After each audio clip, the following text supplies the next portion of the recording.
Coming up next on Backchecking the Bolts, if there's one member of the Lightning who's a little bit maligned right now, it's probably Oliver Bjorkstrand. What is your thought on him? His shooting numbers are a little off. His shooting percentage is way down from his career. I don't know if it's just a fit thing, a style thing. When they picked him up, he seemed to be exactly what the Lightning needed. A right-handed shot on the power play. And his power play numbers have actually been pretty good. I think he's sitting on 9 power play goals. If he didn't have Darren Radish lighting up the net like he has on the power play, would be leading the team. His 5-on-5 play hasn't quite been there. He plays well. His defensive game is better than people give him credit for. But now that he's down and kind of playing that fourth line role, I don't think it's a good fit for him. Welcome to Backchecking the Bolts. Backchecking the Bolts is your cup of coffee to get you the latest on the Tampa Bay Lightning. Join host Jason Linkus and the managing editor of Raw Charge, Justin Godfrey, as they break down the Lightning's most recent games and go beyond the highlights, telling you what the box scores didn't. It's time to drop the puck.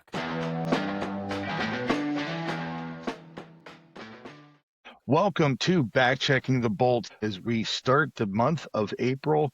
This is getting into the nitty-gritty. It's getting into the playoff push. We're going to recap the Bolts' 4-1 loss against the Montreal Canadiens. On Thursday, Tampa takes on the Pittsburgh Penguins. They're 6 of 7 straight home games. We're going to go over NHL news and notes. Alexander Ovechkin, his 20th 30-goal season. Also, Brad Treveling, he's out in Toronto. We're going to talk about how that happened and why. I'm Jason Linkus, and as always, I'm joined by the managing editor of Raw Charge. You can see him at www.rawcharge.com. He is Justin Godfrey. Justin, that was an interesting game last night. You have two teams really in the heat of it, trying to catch Buffalo. I still think Tampa is much more likely to catch Buffalo than Montreal, but Montreal showed some grit in that game. It wasn't pretty from their end. They got outshot tremendously, but that was a big W for the Canadiens. Yeah, I mean they're on a bit of a heater right now, so I think that's their 6th win in a row, if I'm not mistaken. So that is correct. Yeah, they're playing really good hockey. They're getting great goaltending from Jakub Dobiš and Jacob Fowler. Sometimes you just run into a team that's catching all the breaks, winning games. And on the Lightning side, I thought they played really well. It's probably one of their better defensive efforts we've seen, since the break. They are slowly dragging their way back to the way they played defensive hockey, during their big winning. It's a good game between two good teams. I have a feeling this is a first round playoff matchup. If I had to put my money on who the Lightning face in the first round, it's probably going to be the Canadiens. And I could see this series going 7 games, and if there's 7 games like this, it's going to be a fun series. The final score doesn't dictate how the game was actually played. Montreal threw in a couple empty net goals at the end. It was pretty much a 2-1 game for most of it. So 2 good teams. They had fun. I don't think you can get too bummed out over this loss. Judging by the end of the game, I'm not sure how much fun they were having because the game got a little bit chippy after a couple of the empty net goals. But Justin, I want to talk about the second and third period. First period, the play was relatively even. It ended up as 1-1 going into the first intermission. But when you look at the shots, Tampa dominated the shots, but did they dominate the high quality chances? That's kind of the rub there. Like you said, first period, pretty even. Montreal scores on the 5-on-3. The Lightning answer right back on a nice goal from Jake Gensel. And then it kind of settles into an counter-attack game. Montreal takes the lead 2-1, a little turnover in the neutral zone, and then Slafkovsky and Caulfield just make a really great play. I mean, it was such a fun play to watch. Yeah. His speed down the left, Slafkovsky's speed down the left wing side, he just hit another gear. With that line, that was the fear is, that was a very fast line. I thought the Lightning did a decent job containing them for most of the game. You can't take your foot off the gas at all. What happened. So Montreal gets the lead. I do think they kind of went into a little bit of a shell after the 2-1 lead. Lightning started to string some chances together. Part of the problem in the second period is they were getting some shots, but a lot of them were from distance. They didn't have anybody in front of the net. So the second chance opportunities weren't there. They weren't taking Dobish's eyes away from him. So a lot of shots from the perimeter. Don't like to see that. They did up their game in the third period a little bit, I thought. I thought the Lightning played really well in the third period, but Dobiš was there to make the saves. I mean, there was a nice play. Kucherov kind of sent Point behind the defense.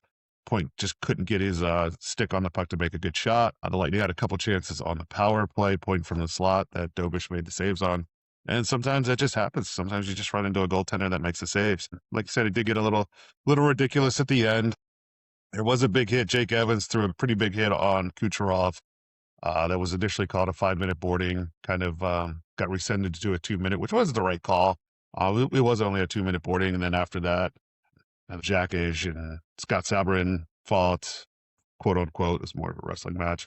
And then you had McDonough and Anderson at the very tail end of the game. Yeah, the game's pretty much over. McDonough's playing the puck behind his own net, and Anderson comes in and throws, a big hit on him. It's what Josh Anderson does. It's why you have Josh Anderson. He doesn't play until the whistle blows. McDonough, who's usually a fairly even-tempered guy, took exception to it. So it kind of sets up that next game, which I think is on April 9th up in Montreal. That could be a pretty big game as the Lightning enter their stretch where they're playing a lot of division opponents. That could be one of those games that kind of comes down to, deciding who's where when it comes to the seedings. But yeah, overall, good game. Well, Nikita Kucherov had been out for the past 2 games. He's back after an illness. How do you think he looked? Looked a little rusty, a little frustrated. He took 2 penalties. 2 pretty, I don't want to say useless penalties, but you've watched Evgeny Malkin for many years. Penalties out of frustration. Yeah. I would call them Malkin X penalties where you're like, what is he even thinking? The first one's in the offensive zone. He kind of gets hit a little bit, ends up in the crease, and then just knocks Dobish over. How are you not going to call that? And then the second one, he had I believe, a slashing in the neutral zone. And that was definitely a frustration penalty. He had been hit just previous to that play, and he just kind of sees a guy out there and whacks him on the thigh with his stick. So, I thought he looked fine. He definitely wasn't tip-top shape. A little rusty with his passes. I think his timing was off a little bit, but, he got going in the third period. The power play didn't record a goal. I thought their first power play opportunity was pretty good. They did get some chances. They just didn't get the puck in the net. Second one was cut off a little premature. And then the other ones were okay. Just didn't really get that those second chance opportunities that the Lightning need to, get those ugly goals. Justin, you and I keep track of the betting odds. We just do. That's who we are. And when I was in Iowa last week, I took a look at Nikita Kucherov for the Hart Trophy, and he was minus 185. Now I'm going to bring it up today just to tell you how much these odds change day by day. Nikita Kucherov is now plus 150. McKinnon is minus 140. Interesting that it's McKinnon that passed him, because I know it was McDavid that passed Kucherov on the points race while Kuch was out. So intriguing. I was actually wondering about that, and that was where I was going to go with this. One, it's the flavor of the week. Whoever happens to be hot, right, all of a sudden jumps to the leaderboard. But you have to give Connor McDavid a little bit more love here, because when Edmonton lost Leon Draisaitl, everyone thought, including myself, that the Oilers might not make the playoffs. And now, after winning 4 in a row, Edmonton is making a push to overtake Anaheim for the Pacific. If Edmonton wins the division, now he's at 10-1. Nathan McKinnon and the Avalanche are going to run away with the President's Trophy. If McDavid comes back and helps Edmonton win the Pacific, is that a bet worth making? Yeah, I was just looking up the local Tampa betting odds. They have him at plus 650. McDavid is plus 650 here. I mean, if I'm going to bet on any of the 3, send me a few bucks. I'll put it on McDavid for you. Yeah. Out of any of the 3, that's the one I would probably put the money on, just because, like you said, if Edmonton makes it in, it's going to be because of McDavid. It's not going to be because of Connor Ingram or Isaac Howard or whoever else they have on the roster right now. It's going to be because McDavid got hot at the end of the season. And of the 3, I think he's pretty important to the team right now with Draisaitl out. So, we're not a gambling advice show, so please, take everything we say with a grain of salt. But we just like to do it. Yeah, we just like to throw our money away sometimes. So I do like, those McDavid odds. I do think Kucherov has another multiple game point streak in his future. So it'll be interesting to see if he can catch McDavid as far as the points race is concerned. I think McKinnon's going to win it. If McKinnon wins it, I think it's kind of a season-long coronation of, hey, you're the main engine of the best team in the league. So congratulations on your MVP. But yeah, it's going to be an interesting race along with everything else down the stretch here. The one award that surprised me right now was Ilya Sorokin is even money to win the Vezina. Vasilevsky was just slightly worse odds. And I'm a little bit surprised at that because the Islanders have not exactly been winning down the stretch.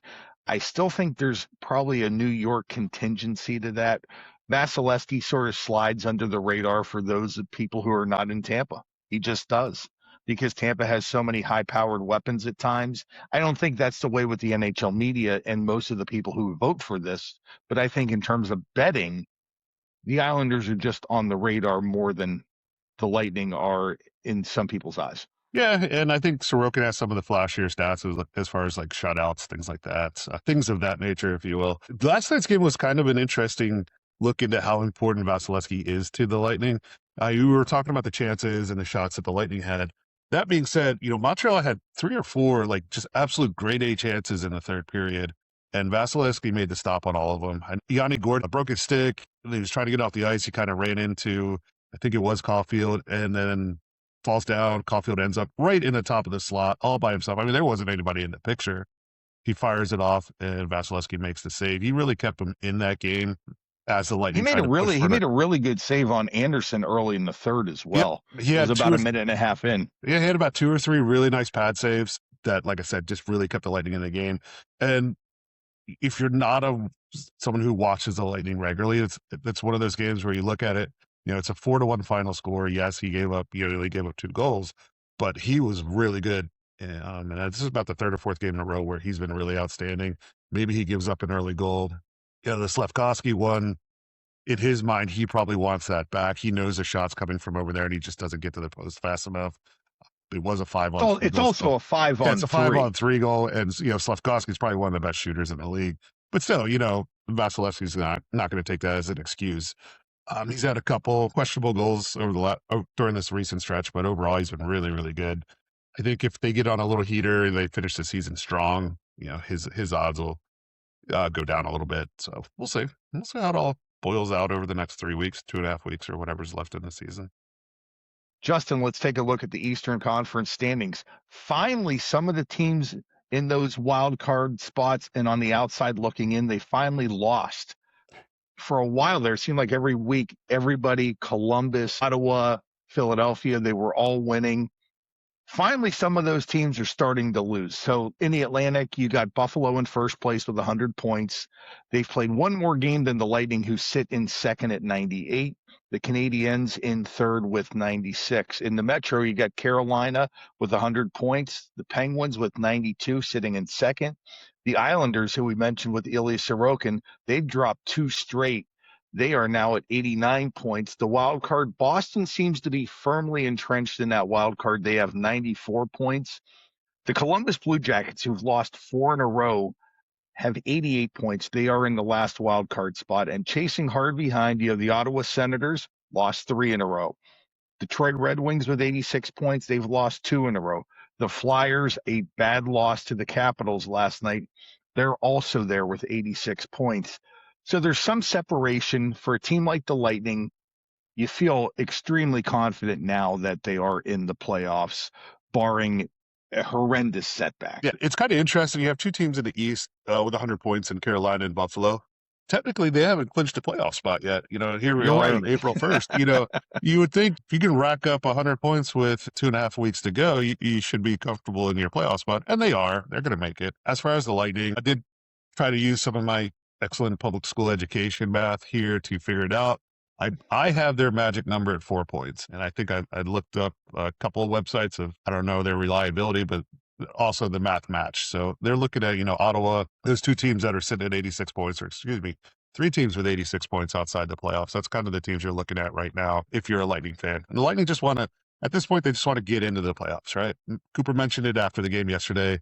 Don't talk to me about playoff matchups until there's an X next to our name. So there's a good chance they're going to have it by the weekend, a win from them, and then like a loss from Ottawa or Detroit, and they've pretty much wrapped up that playoff spot. Like I said, there's a little bit separation between the top and the bottom now. The team, you mentioned Boston. They're at 94 points. They do have, one more game played than the Lightning, but they've been playing some pretty good hockey. They're 7-1-2 over their last 10 games. I mean, they've won 4 in a row. They've been sneaky. They've been sneaky. They could get up into that, get into that conversation in that second and third spot. I don't think they're going to catch Buffalo now. I believe the Lightning play them down the stretch. That's going to be a big one of those quote unquote 4-point games. Boston wins that. All of a sudden, they've trimmed that loss lead to 2 or 4 points behind the Lightnings. As someone who likes to plan out his playoff previews, it's going to be very annoying because I don't think you're going to really know who the Lightning are playing until probably the last week of the season. I still think it's going to be the Canadiens. I think it kind of shakes out the way it is. Congratulations to Buffalo for winning a division that nobody expected them to. If you had them at the beginning of the season, congratulations. You're making some cash. Exactly. Yeah. You're making some major money because I want to say they were 12 to 15 to 1 to win the division. Yeah, it had to have been something like that. And then it got off to, a not so great start. So you probably could have even gotten them for better money at that point. Well, Justin, you talked about writing your playoff previews. The Lightning play the Penguins on Thursday. After that, they play 6 consecutive division games before they play one game out of the division. I think it's against the Rangers to end the season. Is that correct? Yeah. I know that's their last game of the season is the Rangers. So in those 6 games, the standings are going to be really tight, especially if teams just pair off wins. If a team gets hot, they're going to be able to jump. And I still say, and I've said this in other podcasts, the key is not to give that other point away as a charity point. Don't let this game go into overtime. Regulation wins this time of the year are huge. Yep, especially in these division games. We refer to them as 4-point games because if you win, not only do you get the 2 points, but you deny your opponent 2 points. So it's really a 4-point swing. That's what last night's game was. Montreal really wanted to win that in regulation. They didn't want to give the Lightning a charity point. I thought the Lightning played well enough to get at least a point out of the game. They just didn't do it. So yeah, as we come down the stretch, if these teams can win in regulation, you're going to start seeing these standings really start to separate out. The Lightning need to really be kind of playing in their best form. I know they're fatigued. I know they're tired. I know it's been a long stretch and they haven't. Everybody is right now. Yeah, but exactly. Everybody's in the same boat right now. It's not the greatest hockey out there at times on the ice, but you just got to find a way to dig down, even if it's just outplaying your opponent on one shift here and there. Pick up those 2 points, move on. The more points they get now, the higher the standings, the better chance they have at home ice, which sometimes, maybe this year, maybe they want to be on the road. As much as like Bettman gets flack for some of the decisions he makes, this is exactly what he wanted when they agreed to the bonus points, the parity, and then the playoff matchups. Instead of going 1 through 8, these division games mean something because you're going to be, looking for the seeding within your division. Justin, let's look forward. They play the Pittsburgh Penguins on Thursday night. So far, they've played twice this year. Pittsburgh won in Tampa 4-3. Tampa won in Pittsburgh by a score of 2-1 in the shootout. The Penguins have recently just got back Sidney Crosby, Evgeny Malkin returned to the lineup, but they lost Brian Rust. For Tampa, they seem to be coming into this game pretty healthy. Word on Hedman hasn't been updated, so he's presumed to still be out. But that's really it. Of course, Crozier and Carlisle with the long-term injuries, but they seem to be pretty healthy. Oliver Bjorkstrand was a healthy scratch yesterday. Seems like Cooper's rotating him and Scott Sabrin into the lineup based on matchups. I think he wanted a little more physical presence with Sabrin yesterday, so that's why Bjorkstrand was out. But the Lightning, they're getting healthy. If they could have chosen to, they probably would have wanted to play the Penguins a week ago when, Malkin and Crosby were still out. But you can only play the games that are on the schedule. So it's going to be a tough game. Out of the next stretch, it could be, if you want to rank them, it's probably one of their easier games because they got Boston, Buffalo, and Ottawa after this. And the Buffalo and Ottawa games are on the road. So I think they're looking forward. I think this is a game they circle as to one that they want to get 2 points out of. Yeah, the Penguins are going through a stretch of 5 games in 7 nights. They're basically rotating goaltenders. I think this game is going to come down to transition. When the Penguins are at their best, they force a lot of turnovers in the neutral zone. They did it last night against Detroit. They easily handled the Red Wings 5-1. They've won 3 out of 4. The Lightning need to impose their will. They need to forecheck. They need to get behind the Penguins D. They need to really impose the physicalness on Pittsburgh's defense. I think they're going to see Arthur Shelos. It's been pretty much a goaltender rotation all year in Pittsburgh. I expect that to continue. Justin, is there a matchup in particular in this game that you like or dislike for the Lightning? It's going to be interesting to see how he uses the Yanni Gourde line. against Montreal, he pretty much had the Sorelli line playing against the Montreal's top line, that Nick Suzuki line. And honestly, they didn't do too well. The Suzuki line kind of dictated play when they were on the ice. So I do wonder if Cooper goes back to using the Gord line as his kind of top defensive unit. They play pretty well. You know, you talk about a line that forechecks, and that's what the Gord line was doing last night against Montreal. They were really getting in there, disrupting some of the breakouts.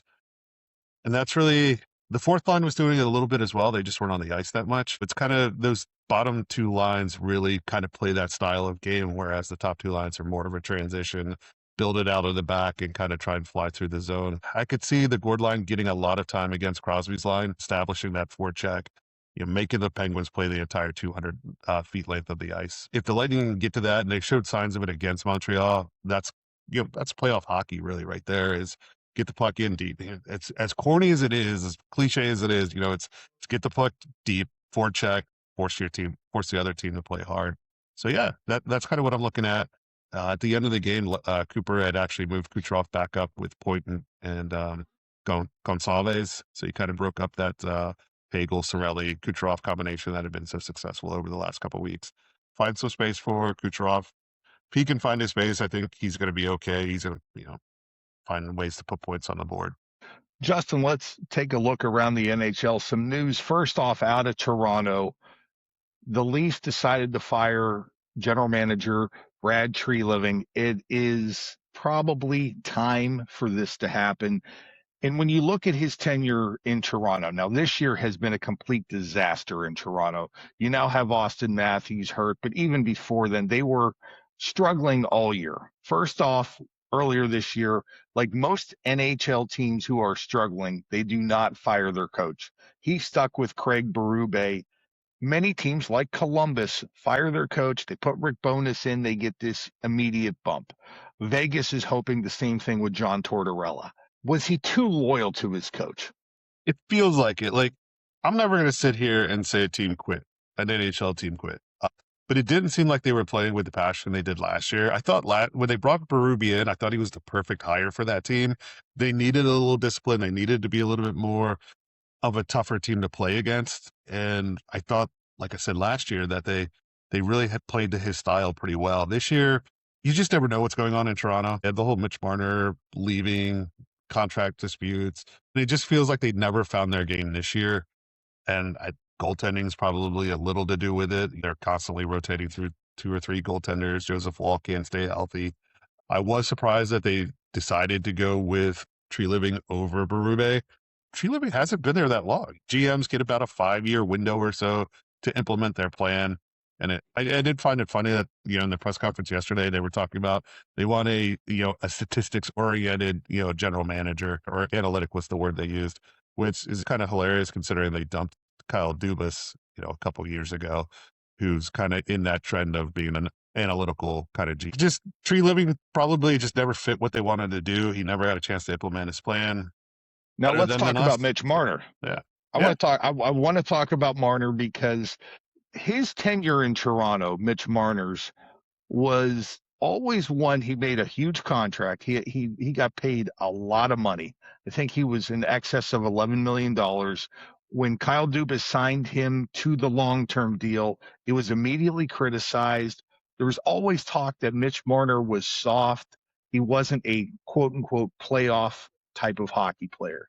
Yet when you look at his stats, he's had multiple 90-point seasons. Last year, he hit 102 points. That's hard to replace. And you just to let him walk for nothing, that is on the general manager. If you're not going to re-sign a quote-unquote superstar, anybody who gets 100 points in this day and age, you're pretty much a superstar. You can't let them walk for nothing. And I know he tried to make some deals. One, I know Mitch Marner turned down a deal, and I forget where it was at because he did have a partial no trade clause. Yeah, it's but Carolina. You can't. Yeah. Yeah, it was right. It was part of they were going to eventually get Mikko Rantanen. Right. Yeah. As a part of that deal. That whole mess. Yeah. But you can't let him walk for nothing. You just can't. It's the risk you take with some of these free agents going into their final years. You have to make the judgment of, look, we're trying to win this year, and they were in the hunt last year. They were in the playoff race. They were. Is like, do you trade away this 100-point guy while we're still in the playoff race, or do we run that risk of not having him next year? And I don't think you see it as much as you used to. I think teams are more than willing to trade somebody before they hit free agency, or re-sign them before they hit free agency. I mean, look at how many of the superstars re-signed this year that would have been free agents this year, like McDavid and Kaprizov, and those guys all would have been unrestricted free agents, but they got locked up contracts. So, and it goes back to Dubas. He made the bet on the core four. These are going to be the guys that carry us to postseason success. And yes, they've played well in the regular season, but they haven't been able to translate that to, postseason success. So, the Lightning kind of went through this too before they won their Stanley Cups. I mean, they had what, 3 or 4 conference finals. They had the 2015 Cup run, and they were starting to get that reputation of a team that just couldn't do it in the playoffs. And it's always going to be the way it is. Until you actually win that Stanley Cup, you're going to be the team that can't do it. Carolina's in that boat right now. Dallas is in that boat right now. Toronto, has been in that boat. You got to make choices. They decided to let Marner go. The big thing is they just didn't find somebody to replace his offensive output. I think my issue in Toronto is when you're investing a lot of first-round picks, when you're investing a lot of your young capital to try to win now, giving up a guy like Marner, you don't have the draft assets to go to a team that's struggling and say, hey, I want your superstar to bring him over here. Yeah. You really don't have much to offer. All you have are, honestly, older players. Yeah, and not to bring it back to the Lightning, but they're kind of in that same boat now. It's probably part of the reason why they didn't make a big splash this year at the trade deadline. The guys that were out there that would have been a good fit, somebody like Robert Thomas, they just didn't have the assets to bring him in. And St. Louis was asking for the moon, which they should. Somebody like Thomas who is signed long term, and if you hold on to him, you're not going to be in that bad of shape. Even Vincent Trocheck, they wanted a pretty big return for him as well. You get these older teams that have been competitive for a while, like you said, they've been cashing in their first round picks, they've been using them for other deals. They don't have the prospect depth. I did think Toronto had a decent deadline this year, being able to, McMahon, he wasn't the greatest trade in the world, but they were able to move him. They're not going to lose him for nothing. So they're not repeating the disaster. He's had a good year, but it's just tough. It's tough to stay competitive in this league with the hard ceiling on the salary cap. Sometimes you make the right decisions. Sometimes you don't. Sometimes the decisions only become right in hindsight. The Lightning could have been, to me, the biggest decision that they did was after that 18-19 flame out, they took a deep breath and they didn't make any major changes. They brought in some veteran guys like Pat Maroon. They made themselves a little tougher, but they didn't. I think if he had fired John Cooper after that loss, he's not going to catch a lot of flack for it, right? Because then not at all. It's John Cooper can't get this team to the next level. He can get him to the finals, but he can't get him to the next level. So if he fires Cooper, then okay, it's fine. They start over. Brisebois decided, hey, we have the talent here. We're going to stick with it. We're going to see it through. We're not going to make any major changes. And then as far as the last few years, it's just, again, living in the cap world, you can't afford to keep all these people under your salary cap. So they lose the big pieces. They lose the Palots, the Killorns, the Stamkoses. They've done a decent job of refilling the talent. And, we got to give Brisebois credit. They have remained competitive this entire time, despite losing these guys. So he's done a good job. Toronto hasn't been able to do that. Like I said, they weren't able to replace Marner's talent. And that's the big thing is like, okay, so you're not signing Marner to a $15 million a year contract. What are you doing with those resources? Yeah, what can you do? How else can you use those resources? And they just, the moves they made just didn't pay off. Well, I do want to get to a mailbag question that we got. Question. And Justin, this is for you. I'd like to ask Justin to break down Victor Hedman and Oliver Bjorkstrand's seasons to give some perspective. Are they having bad seasons, or do the underlying numbers tell a story? With Hedman, let's start with him. I was working on a piece for him about this. Some of his retrieval numbers are way down. One thing that Victor Hedman's always been good at throughout his career is going back, getting pucks, and getting them out of the zone. And those numbers have been way off this year, just on the games that he did play. I do think he's been dealing with something all season long. We know he had the elbow surgery prior to the Olympic break. He just hasn't looked the same. A lot of people say he looks slower. I don't think the numbers really add up to that. He seems to be, as far as what we can glean from the NHL edge numbers and returns in terms of skating speed, he's about where he is in his career. So he's not getting slower. He just doesn't look right. And I know that's not a deep, analytical look at it, but things like that he's always been good at doing, which is shutting off the play before it starts, using his size to push people to the boards. That's been off. He was always great at, even if you get in front of him, using his reach to disrupt plays. That stuff just hasn't been there for some reason. I'm not ready to call What him about washed yet. Yeah. He just isn't there. He was getting the points. He just hasn't scored a lot, but he's been getting the assists. Like his assist numbers are in line with everything. The puck hadn't been going for him. If he's not providing the offense, sometimes his defense can be exposed. But yeah, I just think he looks a little off. if there's one member of the Lightning who's a little bit maligned right now, it's probably Oliver Bjorkstrand. What is your thought on him? Is it the numbers, or is he just having a bad year? His shooting numbers are a little off. His shooting percentage is way down from his career. I don't know if it's just a fit thing, a style thing. When they picked him up, he seemed to be exactly what the Lightning needed, a right-handed shot on the power play. And his power play numbers have actually been pretty good. I think he's sitting on 9 power play goals. If he didn't have Darren Radish lighting up the net like he has on the power play, would be leading the team. His 5-on-5 play hasn't quite been there. He plays well. His defensive game is better than people give him credit for. But now that he's down and kind of playing that fourth line role, I don't think it's a good fit for him. I think he needs a playmaker on his line to set him up. And they've tried him on the second line, on the top line for a little bit. It just hasn't worked out. Sometimes it happens, players that look good on paper just don't fit in for some reason. He's doing his best. I think he plays hard. We sit here and talk about all this. The players know it more than anybody else that they're not doing what they were brought in to do. But he's not letting it affect his defensive game. I think he still back checks really hard. He forechecks pretty hard. I think he's better in the slot than he is out on the wing, on the power play. But when you have Braden Point sitting there in the bumper spot, you're not going to replace him. So Bjorkstrand had a really good run when Point was hurt, on the power play. When he is playing, he's back out on that kind of that wing, the Stamkos spot. His one-timer just hasn't been there. It hasn't been the threat they've needed it to be. Well, Andrew, we appreciate that question. If you do have a question for the show, feel free to reach us at backcheckingthebolts@yahoo.com. Now, Justin, I sort of jumped in there during our NHL news and notes. Final note was Alexander Ovechkin, 20th 30-goal season. I don't know if there's much you can say, but I'm still surprised at his age. The guy is just pumping goals in left and right. He's a guy who knows what he does. And, he's kind of the opposite of Bjorkstrand, really. He is that guy out on the wing that can just keep pumping pucks, and no matter, everybody knows it's coming, he still does it. 31 goals this year. I think the surprising thing is he's only got 5 on the power play. So it's not like he hasn't been the power play threat he normally is. He's not just hanging on, kind of like Brett Hull towards the end of his career, just munching up power play points.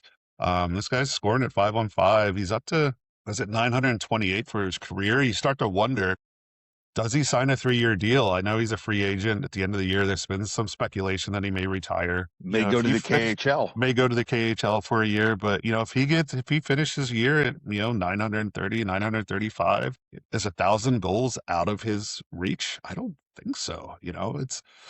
We've been talking about him being washed up, and the scoring's got to fall off at some point for 10 years now. So and the guy just keeps scoring, keeps doing what he does. I think Washington will have him as long as he wants to play. He's not going to sign a huge deal that's going to kill him if he does re-sign in the offseason. But would anybody be surprised if he signs a 3-year deal for, $7 or $8 million a year? And he's still going to help the team. So, Justin, the Penguins are coming into town on Thursday. The Bruins are going to come into town on Saturday. That will end the Lightning's 7-game homestand. So tell us what's going on in Raw Charge. We're definitely going to preview both those games, especially that Boston game, which could be a pretty big game in the standings as Boston continues to keep putting up the wins. Also take a look at Noah Steen. He's a prospect over from Europe that the Lightning just signed to an entry-level contract. Kind of break down his game a little bit. He did not make our top 25 under 25 last year, but had a really good season in the SHL. That may bump him up to it. So we'll kind of take a look and see how his season evolved. Talk about some other prospects, Jason Shagabe playing up in the University of Minnesota Duluth, and take a look at the Frozen Four, which has been set. I always love the Frozen Four. you play the opening rounds and then you take like 10 days off before the next couple rounds. Unlike the basketball version of that tournament, they kind of, they just take a nice little break there, and that's just keep playing. Yeah. And then, so I think he's the only Lightning prospect still left in that tournament. So take a look at him. Break down the games. I mentioned earlier, we are working on some stuff for the playoffs, so we'll kind of keep looking at that. But just kind of keep covering the Bolts, and hopefully record some wins and a nice playoff clinching win at some point this weekend. We are going to be back on Friday. We're going to drop our next podcast probably sometime late Friday morning. We're going to recap the Pittsburgh Penguins game. We're also going to preview the Boston Bruins game on Saturday. For Justin Godfrey, who you can see at www.rawcharge.com, I'm Jason Lakis. Thanks for joining us. Please hit that like and subscribe button, and go Bolts. Go Bolts. Thank you for listening to Backchecking the Bolts. We are free and available on all platforms, including Apple, Spotify, iHeartRadio, Amazon, YouTube, and Deezer. If you enjoyed it, please be sure to subscribe and leave a review. You can follow Justin on Blue Sky at rawcharge.com.